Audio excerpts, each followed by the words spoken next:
இனிய தமிழ் அமுது நேயர்களே, நாம் இன்றையிலிருந்து ராமன் எத்தனை ராமனடி என்ற தலைப்பிலே ராமனுடைய பெருமைகளை பார்க்க போகின்றோம். முதலாவது இந்த ராமாவதாரத்தை பற்றியும் ராமாயணத்தை பற்றியும் நம்முடைய ஜெகத்குரு பூஜ்ய ஸ்ரீ காஞ்சி பெரியவர்கள் என்ன சொல்லியிருக்கிறார் என்பதை நாம் பார்ப்போமா? ஸ்ரீ மகாவிஷ்ணு குரு வடிவத்திலே இருந்து ஸ்ரீ ராமனாக தசரத குமாரனாக அவதாரம் செய்தார். தசரதற்கு குழந்தை இல்லாத துன்பங்கள் நீங்கியவுடன் குழந்தை பிறந்தவுடன் என்ன பெயர் வைக்கலாம் என்று கேட்டபொழுது துன்பங்கள் எல்லாம் நீக்கி ஆனந்தத்தை கொடுக்கக்கூடிய பெயரான ராமன் என்ற பெயரை வைத்தார்கள். உபநிஷத்திலிருந்து ராமனுடைய நாமம் விளங்கி வருகிறது. தசரதர் மெய்மருந்து அந்த பெயரை வைத்தார். தசரருடைய குமாரனுக்கு ராமன் என்று பெயர் வைத்தார்களே தவிர ராமா ராமா என்பது அனாதியாக உலகம் தோன்றிய காலம் முதல் உபநிஷத்தில் இருந்து வரக்கூடிய ஒரு நாமம். அந்த வகையில் பரபிரம்மத்தியுடைய நாமமாக இருக்கிறது ராமநாமம்.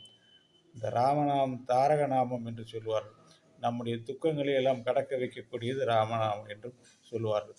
எத்தனையோ கோடிக்கணக்கான மக்களுடைய துன்பங்களை எல்லாம் கடக்க வைப்பது இந்த ராமநாமம். அப்படி தசரத ராஜாவுக்கும் அவருடைய குடும்பத்துக்கும் துன்பங்களை போக்கியதால் ராமன் என்ற பெயர் வைத்தார்கள். இப்படி தேவதையுடைய துன்பங்கள் எல்லாம் போக்கக்கூடியவர் ஸ்ரீராமன். தாடக சம்ஹாரம் மூலமாக ரிஷிகளுக்கெல்லாம் அந்த துன்பத்தை போக்கெடுத்து ஆனந்தத்தை தந்தார். 14 ஆண்டுகள் காட்டிற்கு யாத்திரை சென்று ரிஷிகளுக்கு எல்லாம் தரிசனம் கொடுத்தார். இப்படி பல வகையாலும் பலருக்கு ஆனந்தை கொடுப்பது ராமநாமம். இன்றைக்கும் பலருக்கு மனதிற்கு சாந்தி அளிக்க வல்லது, ஆனந்தத்தையும் அளிக்க வல்லது இந்த ராமநாமம்.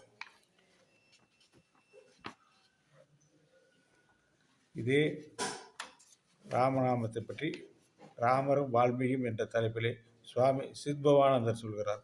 அவர் என்ன சொல்கிறார் என்று பார்ப்போமா? பண்டை காலத்தில் நம் நாட்டில் முற்றிலும் பண்பாடு அடைந்துள்ள மேன்மகன் ஒருவனை ரிஷி என்று அழைப்பது வழக்கம். அந்த லட்சியம் மங்கி போகாத இன்றைக்கு நடைமுறையில் இருந்து வருகிறது. ரிஷி ஸ்தானம் பெறுவதற்கு பிறப்புரிமை ஏதும் இல்லை. மக்களில் யார் வேண்டுமானாலும் ரிஷி ஆகலாம். ஆணானாலும் சரி, பெண்ணானாலும் சரி, அந்த பண்பின் பொருட்டு முழு மனதோடு முயல வேண்டும். அடக்கம் பழகுதலின் விளைவாக அன்னவனுக்கு ஞானக்கண் வாய்க்கிறது. ரிஷி ஒருவன் ஞான வடிவினன் ஆகிறான். ஞானம் மனத்தின் அகத்திலிருந்து தானாக உதயமாகிறது. புறத்திலிருந்து ஊட்டப்படுவது அன்று. சுயமுயற்சியை கொண்டு வால்மீகி ஒரு மகரிஷியானார். தத்துவ தரிசனம் தானாக அவருக்கு வந்தது. அவர் ஈட்டிருக்கும் ராமாயணமே அதற்கு அத்தாட்சி அளிக்கிறது. அதனடுத்து எளிமையும் இனிமையும் மகிமையும் ஒன்று சேர்ந்து அமைந்திருக்கிறது. வால்மீகி ஒரு ஞானியர் வம்ச பறவையை சேர்ந்தவர் அல்லர். அவர் பிறப்பெடுத்தது ஒரு பாமரனாக வழிபோக்கர்களை கொள்ளையடிக்கும் திருடனாக அவர் தனது ஜீவிதத்தை துவக்கினார். வழியில் போன நாரத மகரிஷியை தாக்கி அவரை கொள்ளையடிக்க அந்த திருடன் முயன்றான். நல்லான் ஒருவனுடைய போக்கு அத்தகையதன்று என்று மகரிஷி அவனை திருத்த முயன்றார். எப்படியாவது தன் குடும்பத்தை காப்பாற்றி வர வேண்டும் என்ற திருடன் தன் செயலை ஆதரித்து பேசினான். நல்வழியில் செல்வம் சம்பாதிக்க இயலாவிட்டால் கெட்ட வழியிலாவது அதை தேடித்தான் ஆக வேண்டும் என்பது அவன் கருத்து. திருடுதலும் கொலை புரிதலும் மகா பாபங்கள். உறவினர் குற்றார் அப்பாபத்தில் பங்கு கொள்ள மாட்டார்கள் என்று நாரதர் அவனுக்கு எச்சரிப்பினார். இப்படி அவர் இயம்பியது உண்மையா என்பதை ஆராய்ந்து கொள்ள அவன் தன் வீட்டுக்கு போனான். அவனுடைய சுற்றத்தார் அவனுடைய சம்பாதித்த செல்வத்து உரிமையாளர் என்றும் அவனுடைய பாபத்துக்கு தங்களுக்கு எந்த விதமான தொடர்பும் இல்லை என்று அவர்கள் கூறினர். அதை கேட்ட அம்மனிதன் திகைத்து போனான். மாட வாழ்க்கைக்குரிய இப்பேரின்மை அவன் உள்ளத்தில் அதிர்ச்சியை உண்டு பண்ணியது. அவனுக்கு நல்ல அறிவித்தது. நாரதர் திரும்பி ஓடி வந்து தான் செய்த தீமை நீக்க வேண்டி நின்றான். அத்திருடன் மீது இறக்கம் கொண்ட தேவரிஷி ராம என்ற மந்திரத்தை ஜபிக்கும்படி அவனுக்கு உதவி சொன்னார். ஆனால் அந்த பரமனுக்கு அந்த மந்திரத்தை மரா என்று மட்டும் தலையீழாக உச்சரிக்க இயன்றது. இப்படி செய்யும்படி அவனுக்கு உற்சாகம் ஊட்டிவிட்டு ரிஷி தாம்போக்கில் போனார். மரா என்று அவன் உச்சரித்தார். நாளடைவில் அந்த உச்சரிப்பு ராம என்று தானாகவே மாறிவிட்டது. அது அவனுடைய மனத்தை மாற்றி அமைத்து தூய வாழ்வு வாழ அவன் ஆரம்பித்தான். கெட்ட கனவிலிருந்து விழித்துக் கொள்வது சிகராக அந்த மாறுதல் தானாக அவனுக்கு அமைந்தது. ராமநாம உச்சரிப்பில் அவன் ஆழ்ந்து ஈடுபட்டான். உடல் ஞாபகத்தை அவன் தாண்டியவனானான். ராமநாம உச்சரணையில் அவனுக்கு பேரானந்தம் உண்டாயிற்று. அந்த சப்த பிரம்ம தியானத்தில் அவன் அமர்ந்தான். மனம் ஒருமுகப்பட்டது. நாடில் புற்று ஒன்று கிளம்பி அவன் உடலை மூடிவிட்டது. சமாதியில் இருந்த அவனுக்கு அது ஒன்றும் தெரியவில்லை. அக்காரணத்தை முன்னிட்டு அவருக்கு வால்மீகி என்ற பெயர் வந்தது.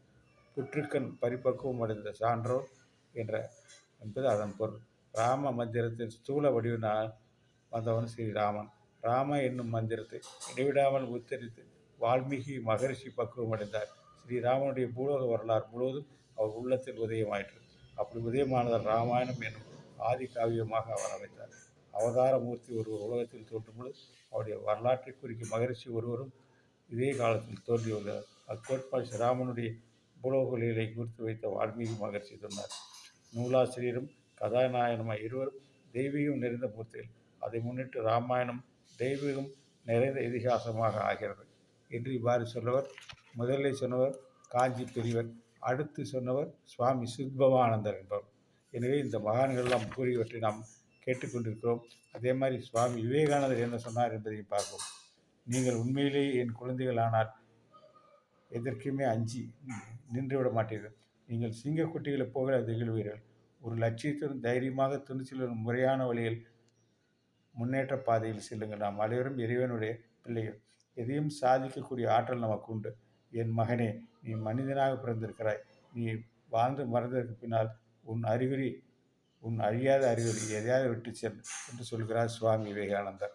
எனவே இப்படிப்பட்ட ராமநாமத்தை பற்றி நாம் இப்பொழுது வருகிற நாட்களில் சிந்திக்க இருக்கிறோம் என்பதை உங்களிடம் தெரிந்து கொண்டு அந்த அடுத்தது எதற்கும் எங்கும் ராமாயணம் என்ற தலைப்பில் அண்ணா ஸ்ரீ ராமகிருஷ்ண மடத்தில் என்ன சொல்லியிருக்கிறார் என்பதை நாளை பார்ப்போமா?